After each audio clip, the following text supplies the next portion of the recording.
Good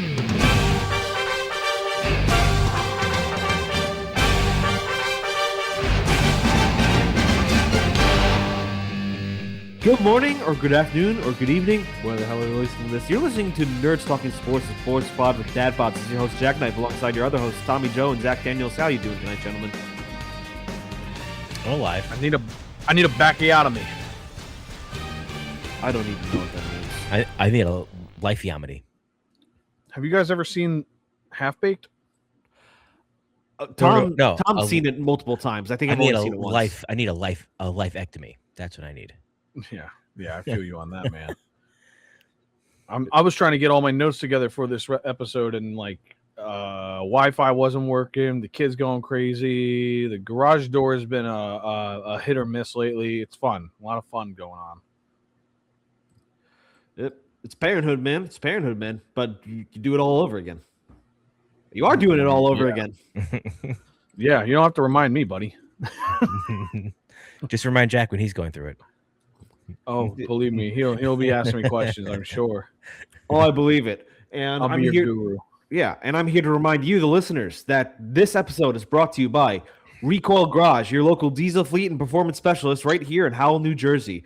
Recoil Garage handles everything from everyday repairs to high-performance builds. With over 15 years of mechanic experience, we've got the skills to keep you moving. With extensive experience and a background in diesel fleet services, Recoil Garage delivers quality you can trust with comprehensive vehicle services such as motorcycle and power sports service, automotive repair, performance upgrades and custom builds, diesel diagnostics and repair, marine boat repair work, and fleet maintenance programs.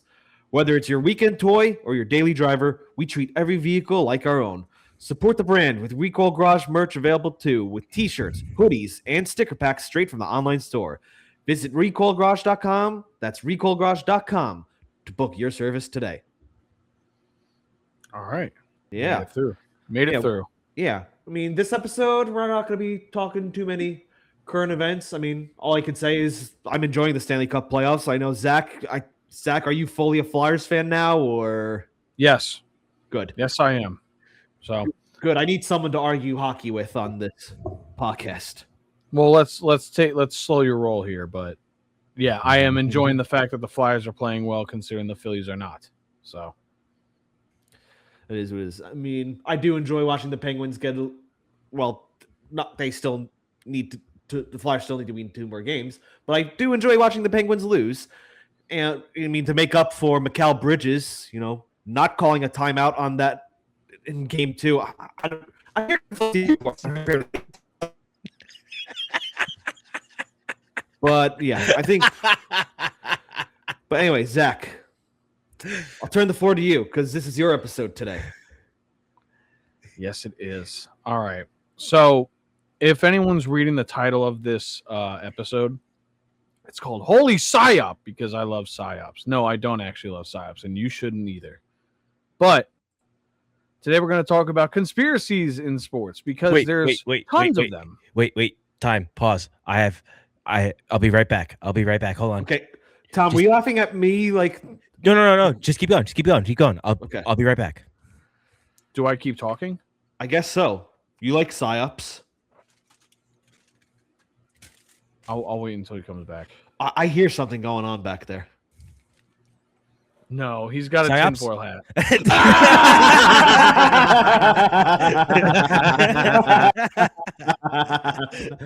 For those of you not watching the video podcast, Tom literally has foil on his head right now.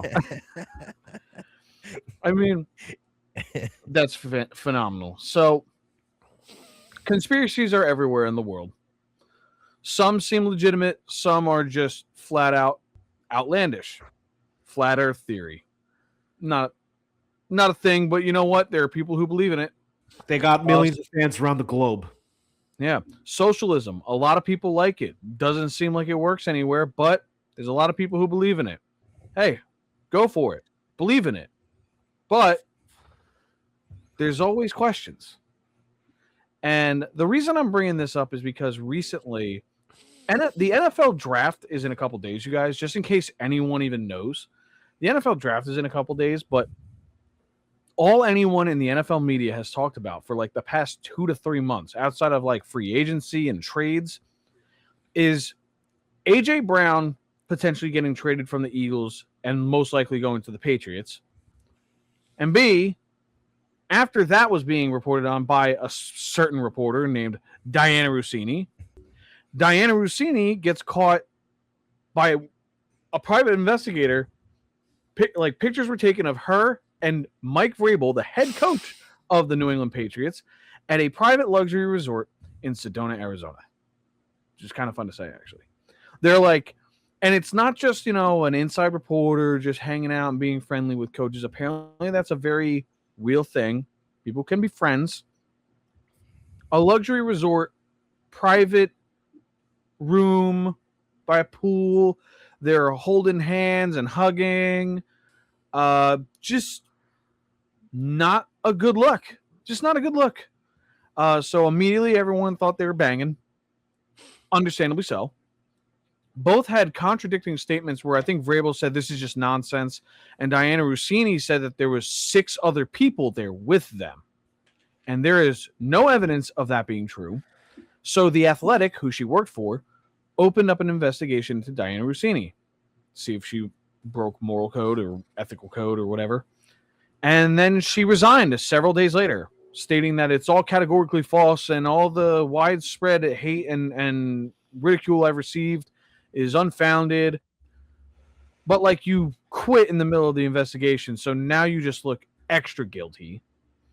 So this conspiracy is not nearly as much of a conspiracy, but considering Mike Vrabel became the head coach last season, and that is exactly when Diana Rossini couldn't stop talking about A.J. Brown being a disgruntled Eagle. We've been talking about A.J. Brown potentially leaving the Eagles for like 7, 8, 9 months at this point. And it all came from Diana Rossini. So it's got Eagles fans thinking like, this bitch was in on it the whole fucking time.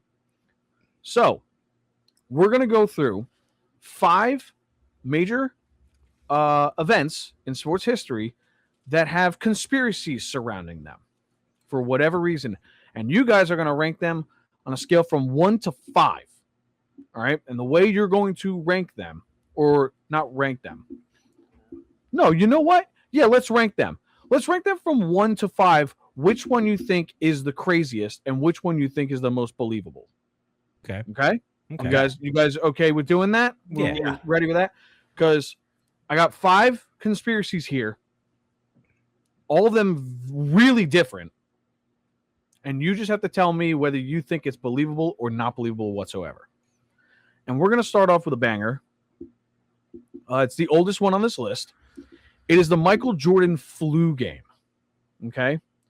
Michael Jordan put on one of the greatest playoff performances in basketball history solely due to the story that he was sick. He was very sick. He was just, he had to get tons of fluids. He played so well, but he was, oh my God, you could tell on the sidelines. Every camera shot of him, he looked exhausted.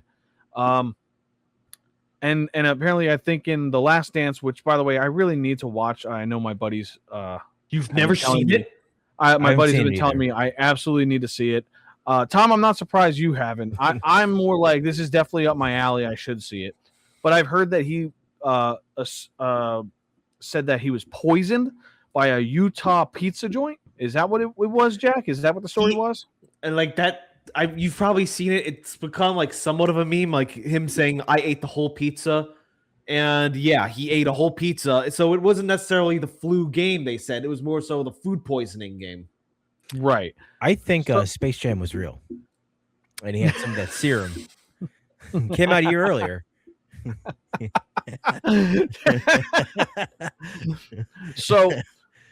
So again, now you're kind of, well, I assume you guys have seen what we're going to be talking about, but that's what sucks about this now. You guys actually know what we're talking about, but let's rank these, okay?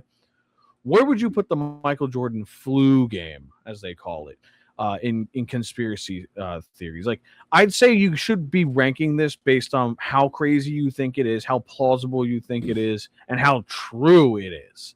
You know, because like it's crazy if he was poisoned by a pizza joint. It is totally plausible it could have happened. After that, but did it? After The Last Dance came out, the owner of that pizza joint basically vehemently denied it, the allegations. So what's the specific conspiracy here, that he was poisoned, or that he was so drugged up it helped? That he was poisoned, Okay. They did something to his pizza to make him sick the night. So yeah, like Jack said, it was more of the food poisoning game. But in general, it's usually called a flu game. Yeah, I mean, I don't think it's that far fetched. Because where was he playing? Utah. He was playing away. He was at Utah. And they usually play in. Do they just play one game, or do they play series? No, it's a series, NBA Finals. Yeah. So, it's the finals. Yeah. Yes. So Utah. So it's what, Salt Lake? Yeah, Salt Lake City. And before you continue, Tom, I feel like I know where you're gonna go. I think we might be on the same wavelength, but I look at it this way. I don't know necessarily if he was poisoned, perhaps. It could have been an accident, because let's face it, I mean, we live in the pizza belt. I trust the Italians over the Mormons when it comes to pizza. What I'm going with, I feel like it's not that far fetched. Just maybe not Michael Jordan was targeted, but he made that pizzeria may have known who was staying at that hotel. You know what I mean? Yeah.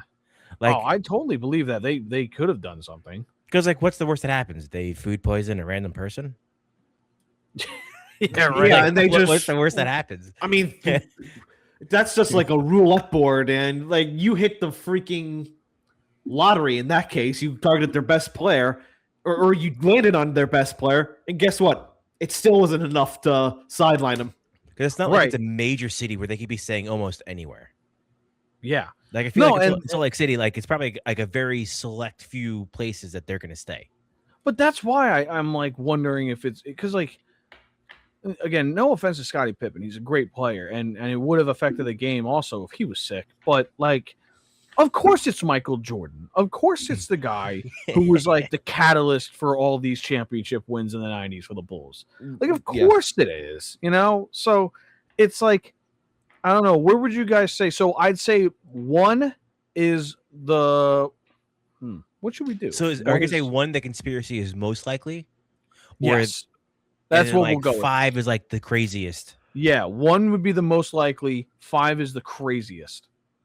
I'm going to go with 3 here. You're going to start right in the middle?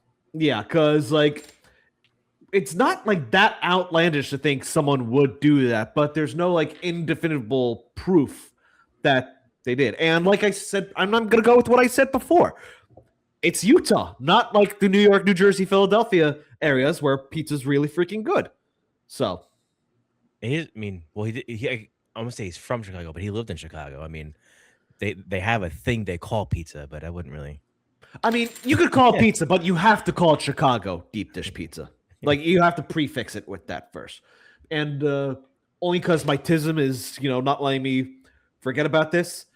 Zach, what you're saying with, Pippen being hurt being an effect, you look at 1990 Bulls Pistons Game 7. Scottie Pippen was battling a migraine. He was sitting a lot of that game.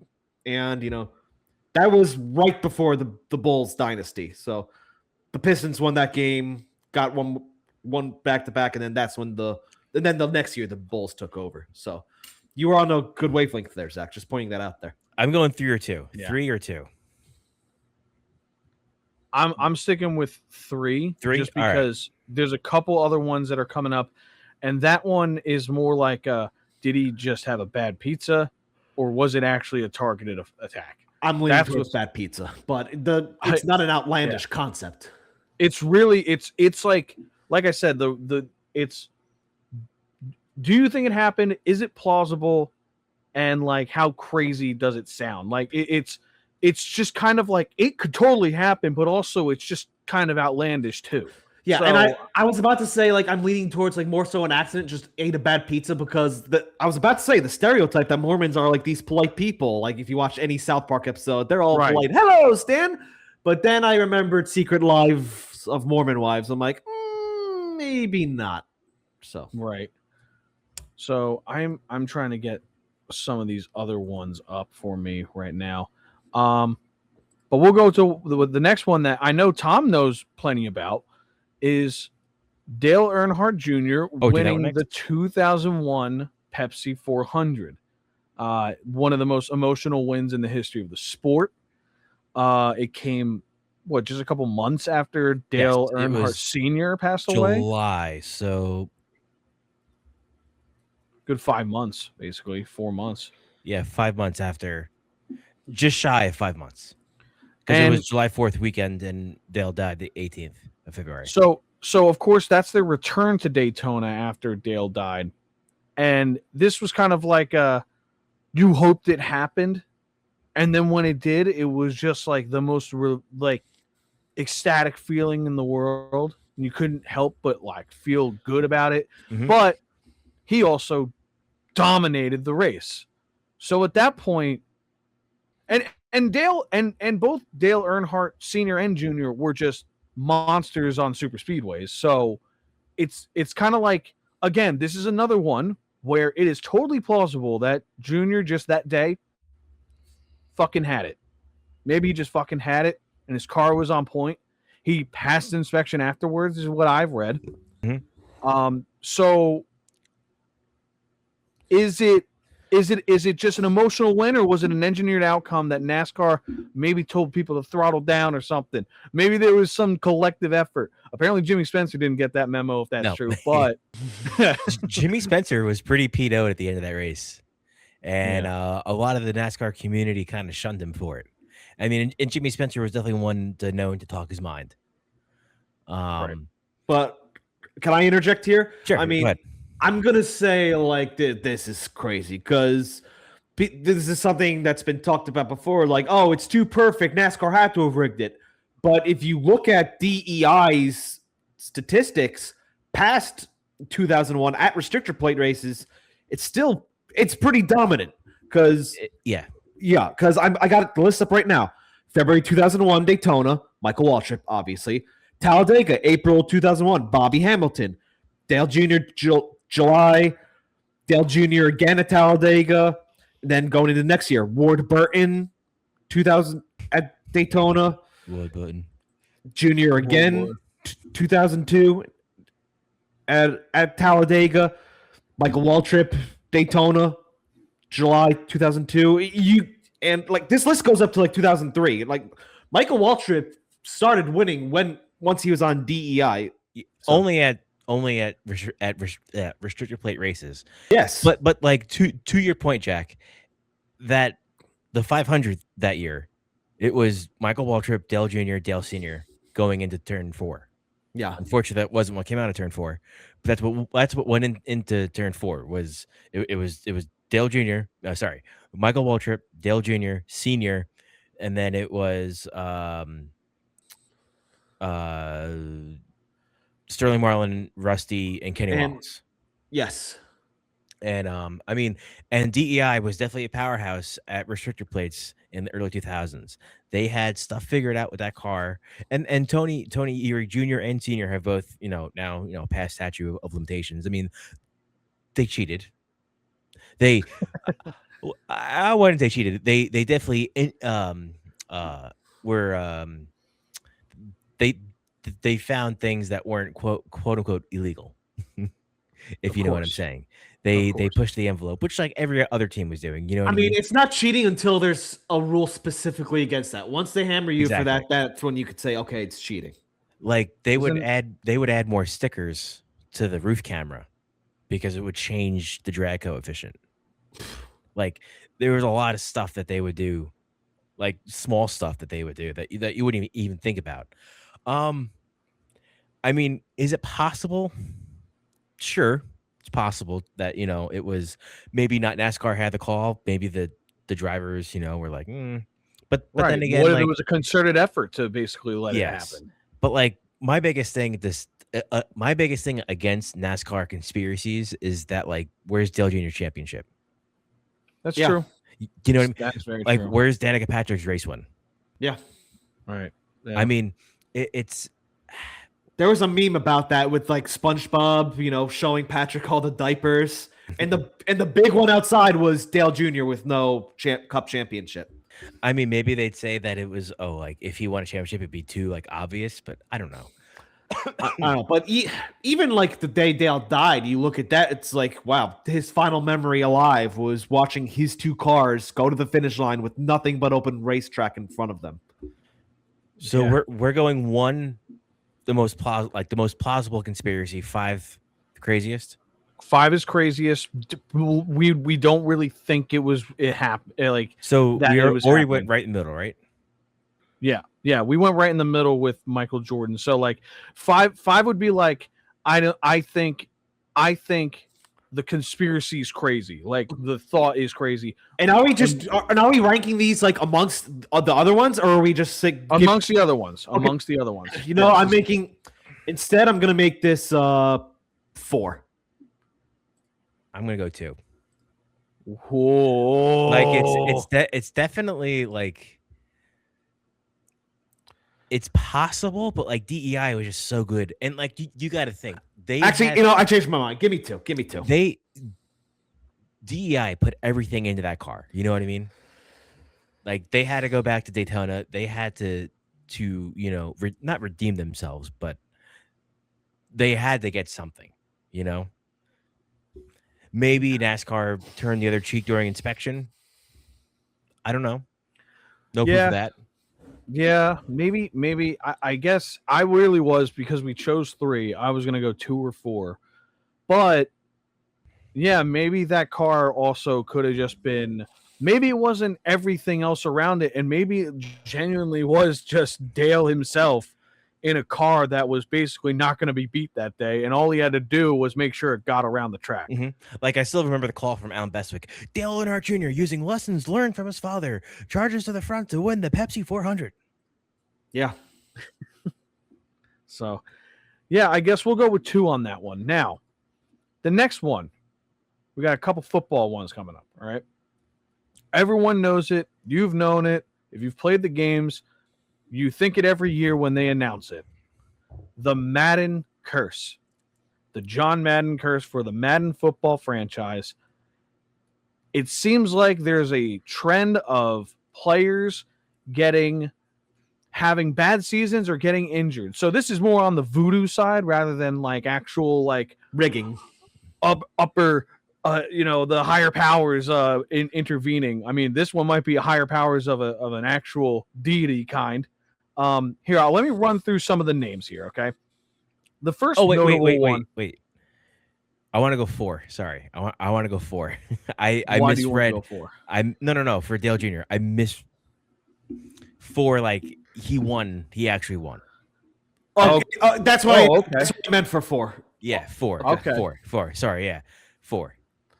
So you think the conspiracy is crazy? Yes. Okay. Got it. Okay. Yeah. Now we got it. Okay. Got it. See, I thought you were buying more into it when you said 2. No. I meant 4. Like that one, I would want to put a 3. That's a true 3 to me. Okay. But I'll go 4. We're not doing that. So back to the Madden curse. Let's go through the list of them. Now, I think it got more prominent. I think it was all John Madden on the covers up until the PS2 era. Madden 2001, the first Eddie George 3D one.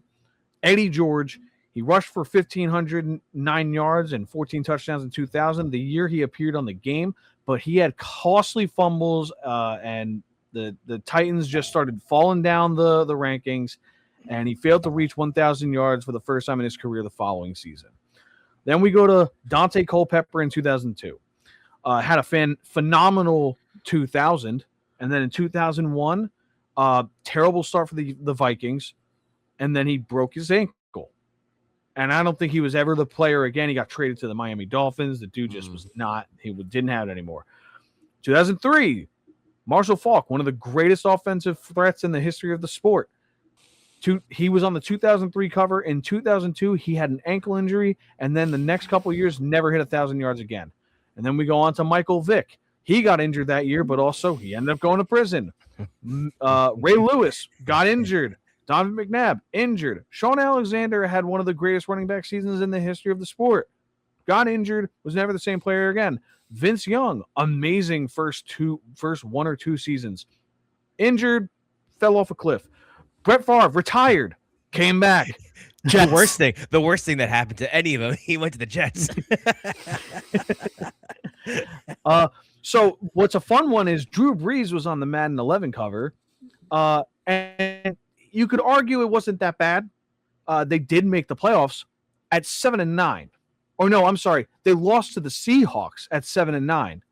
And do you remember what happened when the Seahawks played the Saints that year? Beastquake happened. Beastquake happened. Peyton Hillis was Madden 12. That dude disappeared immediately. Oh yeah, he got the cover. I'm like, who the heck is this guy? He did have a phenomenal season. And then, I mean, like, dude, his highlights the season that Peyton Hillis was on was awesome. That dude was just trucking people. But then he just fell off a cliff. He was a money-hungry dude. He got paid, and then he got injured, and then he wasn't playing much. He held out. It was a lot of drama. And then Calvin Johnson, I mean, it just feels like it keeps happening. Saquon Barkley was on the cover last year. Now, as an Eagles fan, I think I attributed a lot to the offensive line, but he did not play well, period. Just did not have a good season after one of the greatest running back seasons in the history of the NFL, period. Just 2,000 yards, immediately made the Eagles a Super Bowl team again and won it big time against the dominating Chiefs, the dynasty. So what do you guys think about the Madden curse? So my take on the Madden curse is that it's utterly ridiculous, but you can't ignore the facts. Yeah. Like the idea that like just being on, because like, and this doesn't just happen for NFL either. This happens in other sports as well, even NASCAR. Like, there's no way that like being on the cover of a game can affect the way you play that season, but like it just does. It just does. It happens. You can't ignore the facts. Because like even if there are like a couple of like stories where okay that didn't happen, the majority, you know what I mean? I'm gonna say I'm telling you right now, this is my number one because I swear every year now it's a thing where when we hear who the cover athlete is for Madden, we're like, they're doomed immediately. Like it's the first thing you think now, even if it didn't become that prevalent. I mean, Antonio Brown was on the Madden 2019 one, and just a couple years later, the dude went like down the rabbit hole, like the rabbit hole. I don't know what rabbit hole it was, but his tinfoil hat was on, and he just lost his fucking mind. Bro, this is like my head. Is it really? Take it off. I think I'm going to take it off. The bit's done. And now he lost his hat. That's better. I was like actually starting to burn up. Were you getting Havana syndrome? Yeah, Havana syndrome. The chemtrails are getting you? Yes. My body was detoxing that's why. So this is my number one personally. Per se. Just because it's so ridiculous, and yet it, like Tom said, it keeps happening. So I just have to buy into that. It was one. You know what's funny? I just remembered MLB The Show. Javier Baez was on it because he was dominant as a Cub, and all of a sudden he fell off a cliff for several years. He's actually not doing bad with the Tigers again, but he jumped around to the Mets. And then he got signed by the Tigers, and he had a couple bad years. And recently, he's actually like picked up the pace again, it seems. I don't know about this year. I know last year was very good for them, and the Tigers made it far in the playoffs. But, Jack, what are your thoughts on the Madden curse? Yeah, like Tom, I was waiting for Tom to make a freaking Jets joke about Brett Favre. And I was like, I could see that coming a mile away. And I have a question before I continue to comment. Was Tom Brady put on the cover before or after Deflategate? After. No, he was on twice, wasn't he? Because he was on the cover, and then wasn't he on there with Mahomes? Oh yeah, that was later down the line. I forget the 2020s ones. And I'm wasn't forgetting. that the year that the Patriots got blown out by? Was that the Eagles? No. That was No. who blew him out? Oh no. 2018 he was on it by himself. And Oh, that's okay. the year the Eagles won with Nick Foles. Yes, and then when Mahomes was on it, that was 2019. Was it 2020, 2019? Because it was the 2020 Super Bowl. And that was when the 2020 Super Bowl. That was. Are we talking 2019-20 or Yeah. 2021? Yeah. Madden 2020 was Mahomes by himself, Yeah. which would have been 2019 going into 2020, and he got decimated in the Super Bowl. No, 2019-20 they beat the 49ers. And then 20 Yes. And then Sorry, 2020 2021. Yeah, sorry. Yeah. You got to remember that Yeah. for Madden, the year is ahead, so it's a little bit confusing. So when you said the 2020 Super Bowl, I knew it was the Niners Chiefs with Jimmy Garoppolo, and Mahomes won. even though that's technically listed as the 2019 champions. Like the New York Jets won the Super Bowl like in January 1969, but they're considered the 1968 Super Bowl champions. This is that season. Yeah. it's that season. That's all. But It's still anyway, it's easier to say. It's just easier to say to me because like it started and by the way, the season does happen in the year of the prior year. Yeah. So it's just it was that's Madden just the way it 22. works. They were both on the cover, Yeah, NHL and NBA, like- they do which it was like the hyphenated. beginning of like the end of like these. Like, what the fuck is this? Yeah, what the hell is that? Yeah. Jeez. Well, Madden hasn't been good for years. Is there any other? Is there any other? Who in NASCAR and hockey has gotten injured or been affected by it?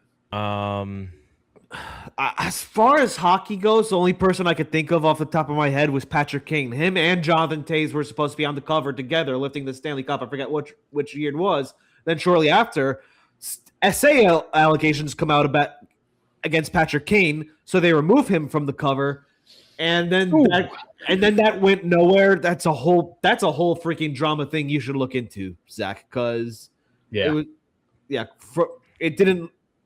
Yeah, there was a lot of inconsistencies in the story. So, yeah, that got dropped. So, what do you guys think? One with me, or do you want to do two? Let's go one. I'm going one because I understand that it's crazy, but also like I can't fight it anymore, and it's now been baked into my brain every year they announce it. So like it's like here's the I was saying it last year. They had Saquon doing the backwards hurdle in the Madden cover, and I'm like, you took a cool moment and you put voodoo on it. You hexed us. Way to go. That's how I think about it now. So it's like does it make any sense? No. But it's happened. So wasn't Judge on the cover of the show last year? Or is that this year? That was this year. He's been on the cover a couple times, I think. He was on it in 2018. He's been on it two times because we can't have enough Yankees athletes on. Oh, please. Growing up, every freaking year was a Red Sox. Whether there was David Ortiz or Dustin Pedroia. Wouldn't you want two. there to be Yankees on the cover for the curse? I don't know. I don't really think if there's really so much of MLB The Show curse as much as there's a Madden curse. There definitely was. It was but the difference is it was Pedroia and Ortiz, and the Yankees right now it's just Judge and Judge. So, literally.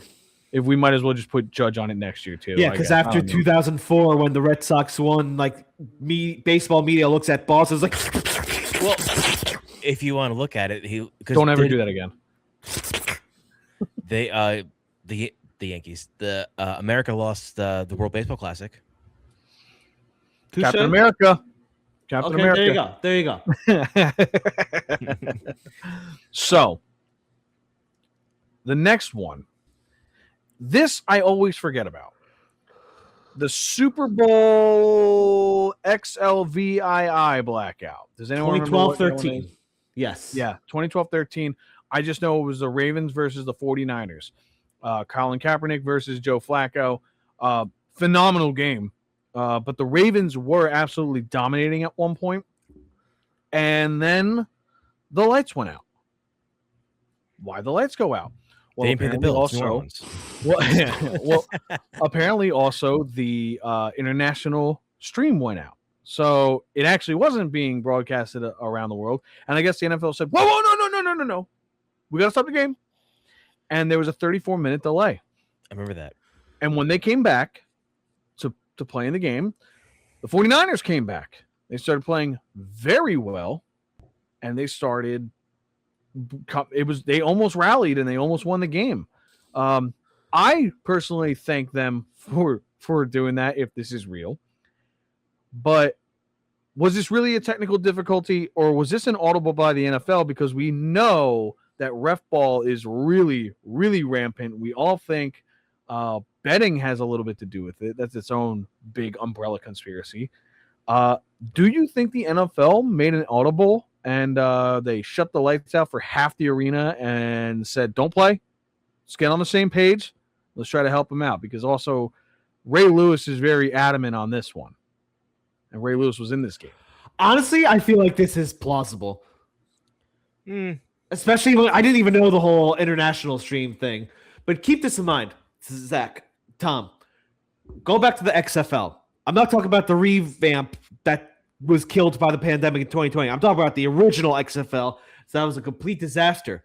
A game in Los Angeles was being aired on NBC, and it was a very good game. From what you could tell, if you watched the 30 for 30 documentary, this was the XFL. Definitely watch it if you haven't yet.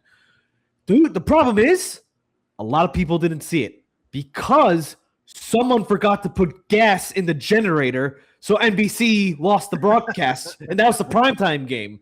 So there's another game happening in Orlando that was going on, so they just cut to that game.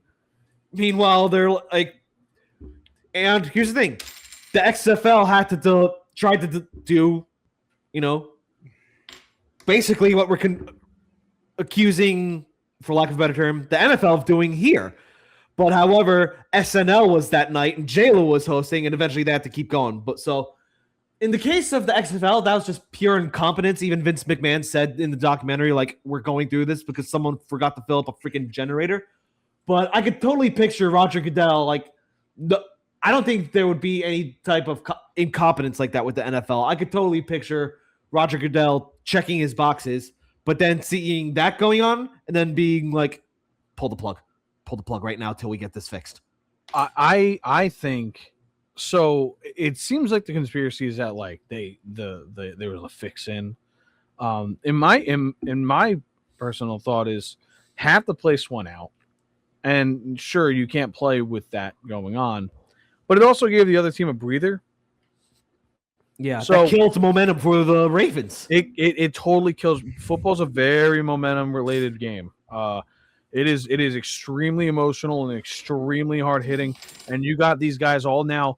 The adrenaline dump of being told you're just not going to play for 34 minutes. Like they already had halftime, so now they have to reset themselves and then just come back out, and it's a whole new game at that point. Yeah. So, Tom, your thoughts on this one? I'm going 5.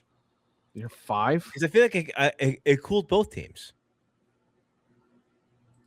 I'm going 2. I think this is possible. I'm going 5. You're going to go 5? Yeah. I'm trying to think here. Because I know what's coming. Because honestly, the refs could have just done more bad calls. I mean, but at the same time, Zach is speaking on it in the sense of, getting a stream back going. Not so much to get the Niners back in the game. That could have just been more of a secondary factor. Oh, so you're saying that they turn the lights off to get the stream back on? Yeah. Yeah, I'm saying I don't think it necessarily was a call to fix it, but I think it was a call to stop it.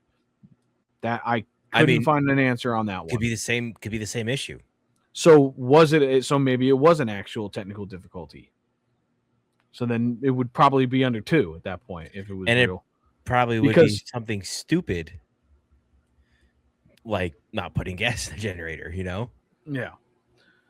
I don't know. I'm sticking with 2 because I know I'm in control of this game, and I want to make sure that this one is last because I know Jack hates it. So I'm putting that at 2. Okay. And the last conspiracy we're going to cover is the Curt Schilling bloody sock game. So, this was during the greatest comeback in the history of baseball when the Red Sox were down 3-0 to the Yankees in the ALCS of the 2004 playoffs. Game 6, Curt Schilling, I believe, had surgery on his ankle or something, and he did not want to miss this. I know he had won a World Series with the Diamondbacks, but I guess he felt compelled because the Red Sox brought him in to do the same thing, and he felt compelled to go out there and pitch for the Red Sox. And Curt Schilling, by the way, not going to make the Hall of Fame. A lot of people hate him. He's quite the annoying asshole. I mean, But goddamn it, that guy could pitch.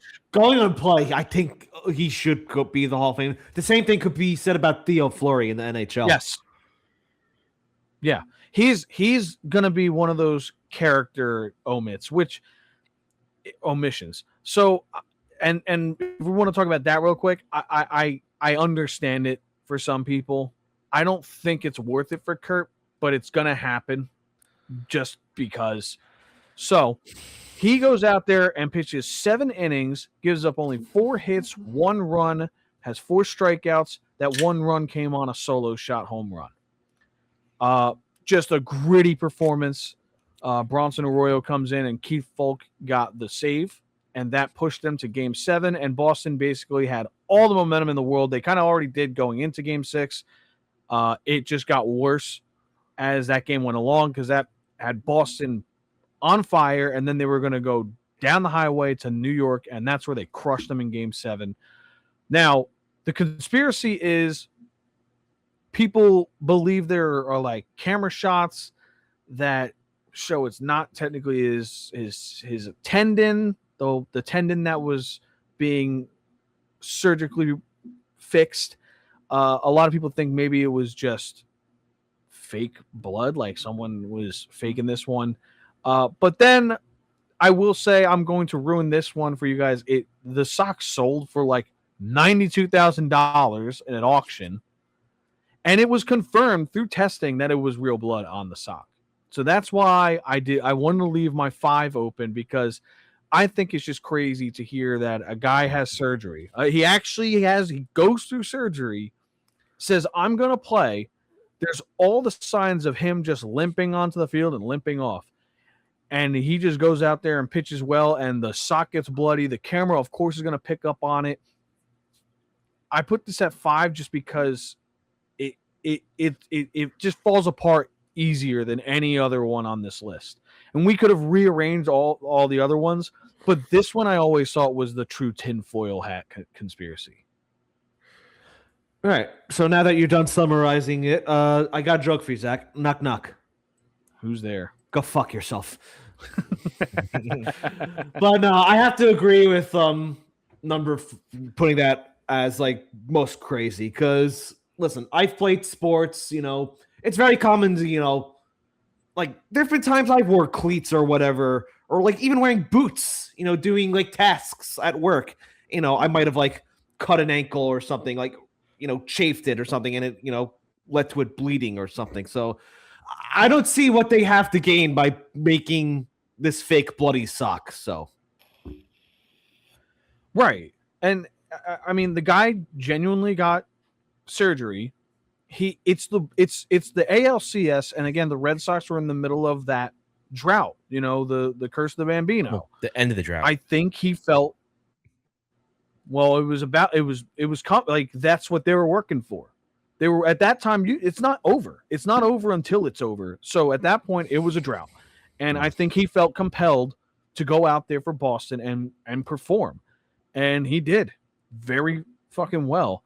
And I'm actually looking right now to see he did pitch in the World Series as well. He went 6 innings, 4 hits, 1 run, 1 walk, and 4 strikeouts there as well. So, I mean, it's like, it's not crazy to hear a guy playing on an injury.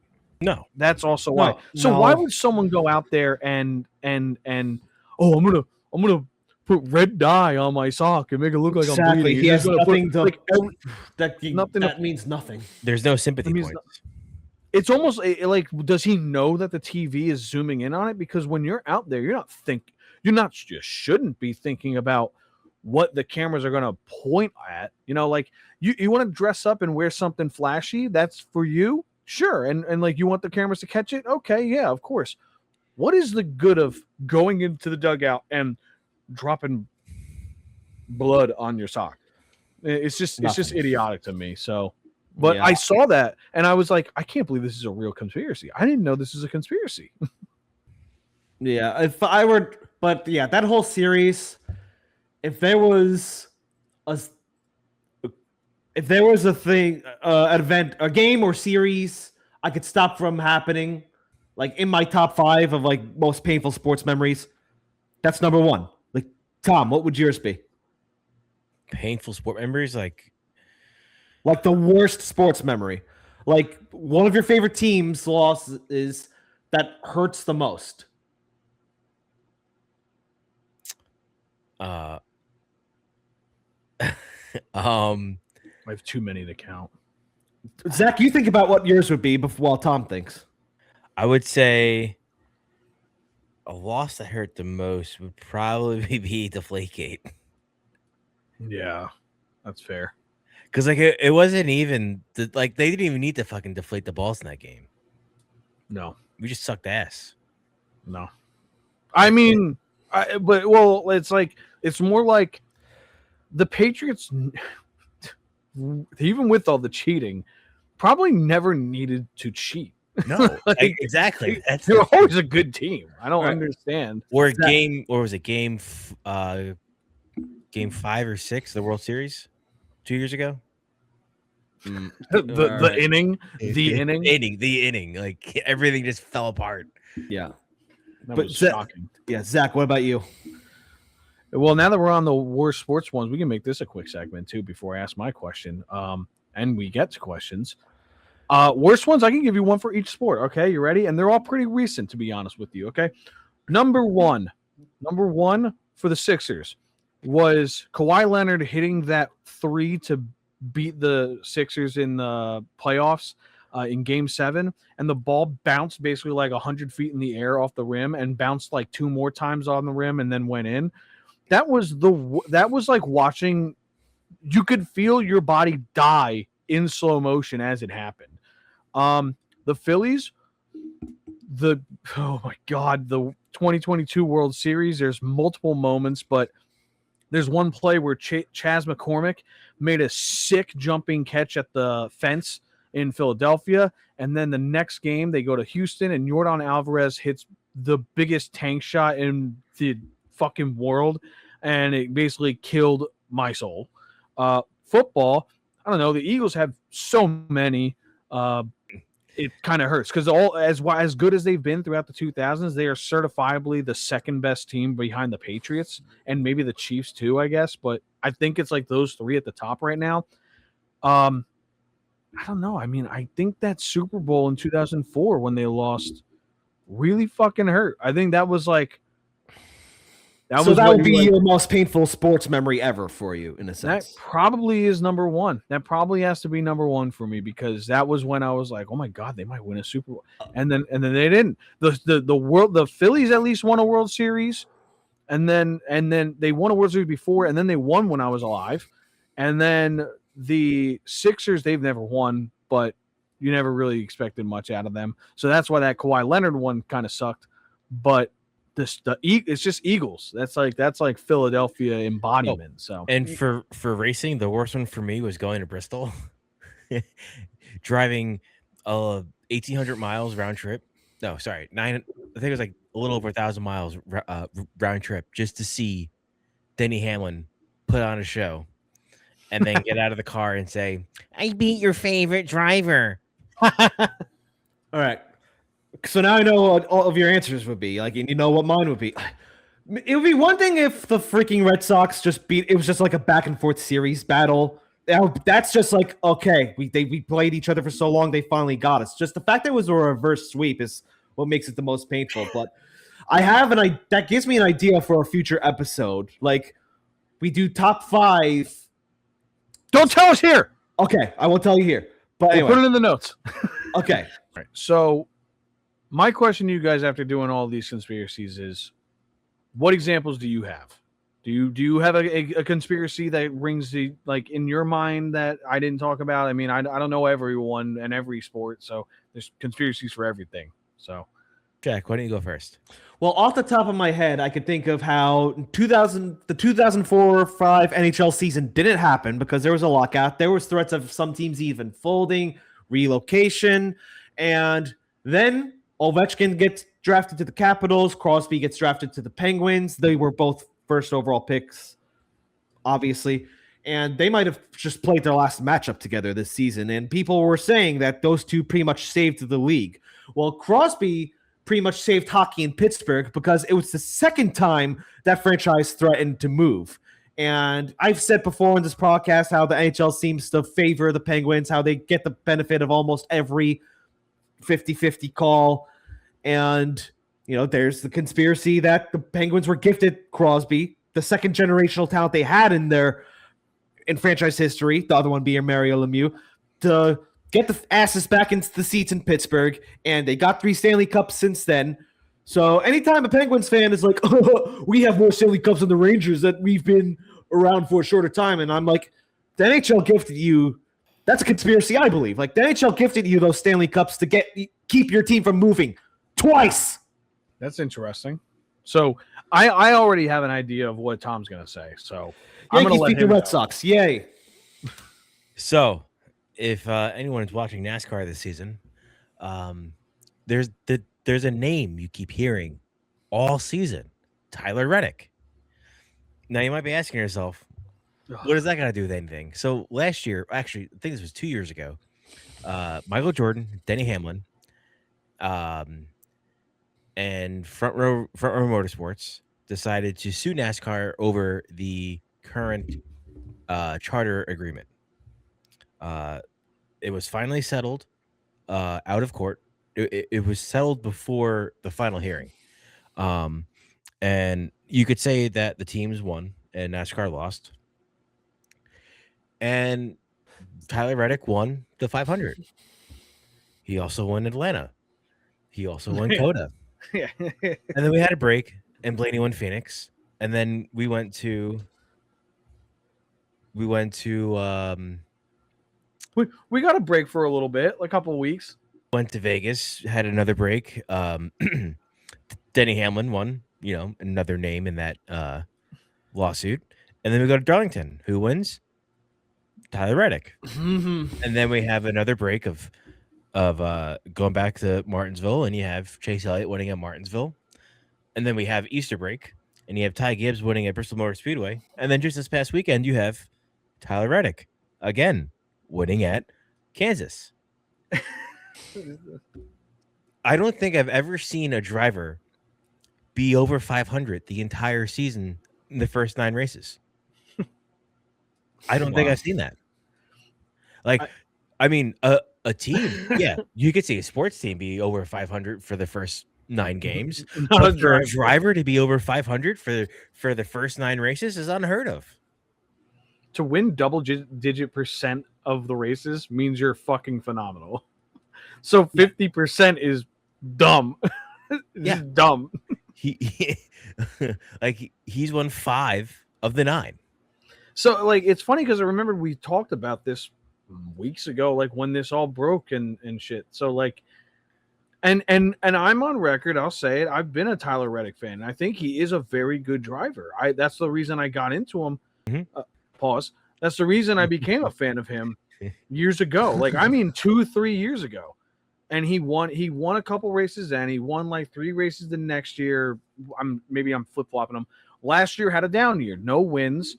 Not nearly as many top 10s, nowhere near as many top 5s. He had a very mediocre season. Yeah. And then comes out this year. And I'm like, all right, Tyler Reddick has arrived. But I'm also like that lawsuit's in the back of my head. And now it's like, okay, dude, he's just gonna win like every couple weeks. Like, what's going on? What is and it did not help the way that ended. I saw the highlights and you know what's funny? It is funny though, you bring up who won at Martinsville. Yeah, of all the Hendrick drivers to win, Chase Elliott. Yeah. I mean, obviously aside from Bowman, but like, well. No, I thought my point was Hendrick at Martinsville. Like that's its own Hendrick and conspiracy. Martinsville. That was That's an its own last conspiracy. year. Yes. Wasn't it like wasn't it like Kyle Larson, William Byron, Kyle Larson, and Chase Elliott were the top 3 on like the 100th race there or something? It was the 40th anniversary. I think was it the 40th? I think it was the 40th anniversary. It was an anniversary, and it was like Hendrick's gonna sweep, and they did. Yeah. And they swept minus Alex Bowman.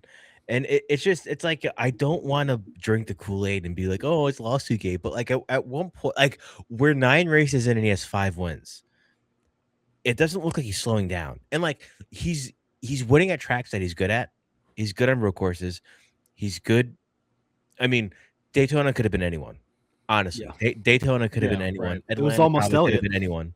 He's won at Talladega before. He's won at Talladega before, and that was an interesting win. Won it. Thank you, Michael McDowell. But it is funny how he went from like, hey, Tyler Reddick is really good to like, Tyler Reddick is Jeff Gordon and Dale Earnhardt combined. Like, it's like, what is going on? He's Mark Martin light. And it's just really funny how this is happening right after NASCAR changes the points format. Yeah.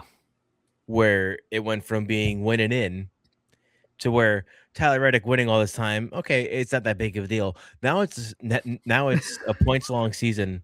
It's a 26 race long season with a 10 race chase, where the most points you have is definitely going to benefit you going into the chase.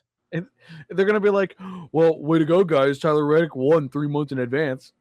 But I know exactly. I know the chase affects it, but still, it's just kind of like. I mean, he could lock up the regular season championship early. Like I remember we were going into the first couple of races, and like he had a whole race lead over second place. Yeah, like he could not show up, which he has to show up. He has to race, but he could show up and blow an engine on the first lap and be fine, and still be leading the points into the next race. And like, actually, you know what? Let me look up the standings, because I believe it's 65 points is a race. Dude, Tyler Reddick is 105 points over second place. Jesus. 120 over third.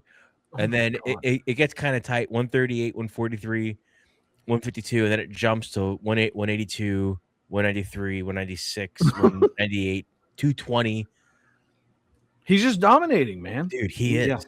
But it's like, but and it sucks. It really sucks, because even as a fan and the way my brain works, I'm like, yay, Tyler Reddick. Oh, it's kind of convenient. So, all right, that's cool, guys. I think we had a good time. So let's hand this over to Tom. What questions do we have? So, first question comes from Josh Bloom. Yes. Questions for Zach. Our main man. Questions for Zach. Okay. Or best moment from Mania weekend. Best moment from Mania weekend. Ooh. See, now that I'm on the spot, because I wasn't thinking about this at all, this is kind of fun. Well, I don't like CM Punk, but and it's kind of cliche to do this. The last match of the entire weekend, CM Punk and Roman Reigns, was a certified hood classic. That was a fucking awesome match. I don't know how long it was. It felt like an hour. It was probably like 35 to 40 minutes or something. It was awesome. Amazing match. Obafemi and Brock Lesnar was just fireworks to start the show, and Brock Lesnar retiring. This is not news. Brock Lesnar retiring, supposedly. That was neat. Don't know where that's going to go, though, because I don't think that's actually what's going to happen. I think he's going to come back in story somehow. And the ladder match. The ladder match was amazing, too. That's just... Ladder matches oftentimes are fun, but everyone involved in that match, Javon Evans especially, going to be a superstar.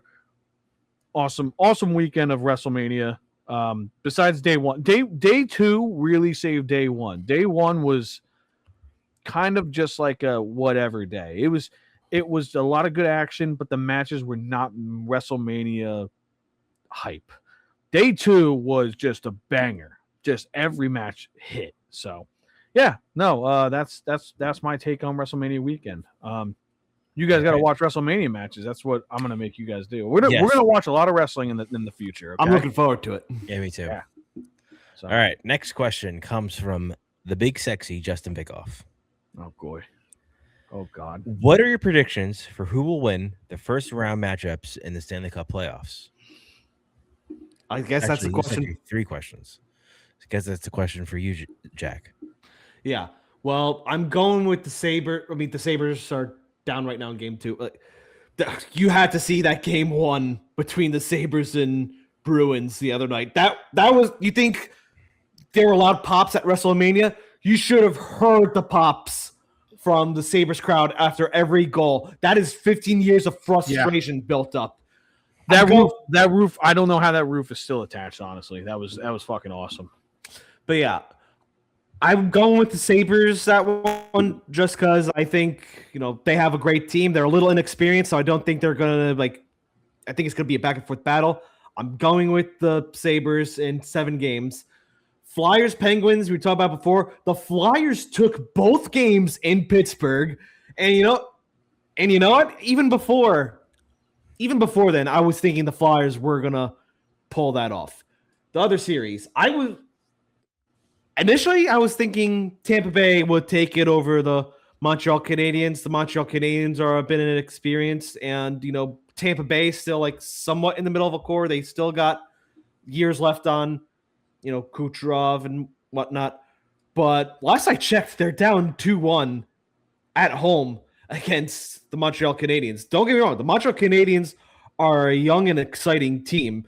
So, I guess that would be a possible upset, and now I'm curious. So, yeah, it's still 2-1. So, to go on with that, with the Stanley Cup playoffs, if you guys think any upsets will happen in the first round. Oh, Flyers. It's going to be the Flyers. Yeah, the Flyers. The Bullies absolutely are back. The Bullies, they're having a youth movement. They've been playing really good hockey the past couple months. That's going to be the biggest. That's going to be the biggest one, at least from the outset. There could be other ones, but I think no one expected. It's a rivalry, but people were like, a lot. Jack said ESPN was saying it's going to be a clean sweep. Get the fuck out of here. I mean, the Penguins are Crosby and Malkin and Letang are done. That play Owen Tippett made last night to force that shorthanded goal. He made Chris Letang eat shit basically. And I'm what a play to set up Garnet Hathaway. But I'm going to breeze through these now. Carolina up 2-0 on Ottawa. I think they're going to win. That's who I think was going to represent the East in the Stanley Cup because the Panthers aren't in, the Rangers aren't in. Those 2 teams were kryptonite to the Hurricanes. Colorado's going to beat LA. Minnesota, I think it's going to beat Dallas. Vegas is going to beat Utah, and Edmonton's going to beat Anaheim. Those are my predictions.